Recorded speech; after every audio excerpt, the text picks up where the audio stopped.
Hey team, it's Les. Thanks for joining me today for another CHOT Teachable Moments video. Today we're going to continue in the series we're calling The Experience, How to Positively Affect Quality Scores and Deliver Superior Care, where we go through each of the CAHPS questions. And today we're talking about question number 19, which is, did your family member get the help they needed for trouble breathing?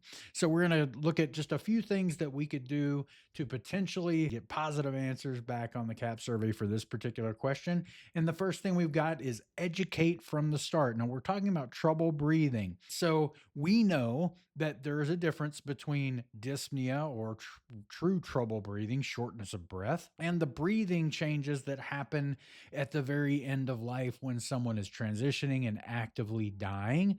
So if we start very early in the education process of educating the patient and the family about the breathing changes that will happen at the end of life. Then, when we get there, we can always go back and refer back to that education and remind the family, remember, we talked about there was going to be some breathing changes and it might look distressing, but it's not really causing distress. It's because of metabolic changes in the body and the body shutting down, but we're still going to treat for comfort. There's a difference between that and true dyspnea or shortness of breath, and we're definitely going to treat that as well. But we want to start educating early so when we get to the end, as someone is actively dying and the family sees these breathing changes, they don't mistake it for true dyspnea or trouble breathing because in their mind, there's not going to be a difference unless we really educate them on those changes. The second thing is don't forget anxiety. So, for true dyspnea and shortness of breath, we know that that comes coupled right along with a sense of anxiety and a feeling of anxiety. So, if we are truly treating dyspnea with breathing treatments, oxygen, fans, all of those good things that we do, those medications we use, we also want to address the anxiety that goes along with that. So let's not forget that and make sure we're care planning for that as well.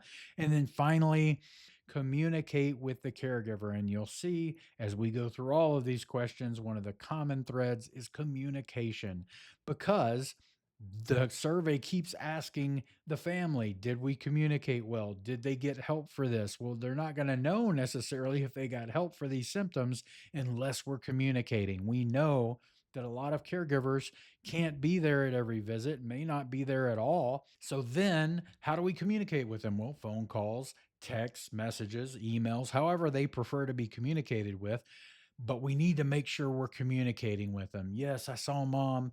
She was having some shortness of breath. She was having some trouble breathing and use that verbiage. But we did X, Y, and Z. Now mom's anxiety is under control. Her breathing's better, etc. If we're communicating with the caregiver, then they will remember that communication when they have this survey in their hands. Those are just a few ways that we can affect this particular question. And now we're going to talk about fruits of your labor, which is the comments we receive back from families after their loved one has died. About 8 weeks later, they get the survey and they have the opportunity to comment. And these are some of the comments we got back recently. So we'll start in Waco. I am so thankful for my husband's nurse, Shelly Rogers. She listened and answered questions, made recommendations, and put both of us at ease and assured me that I was doing a good job taking care of my husband. While under hospice care, that is very hard for a spouse.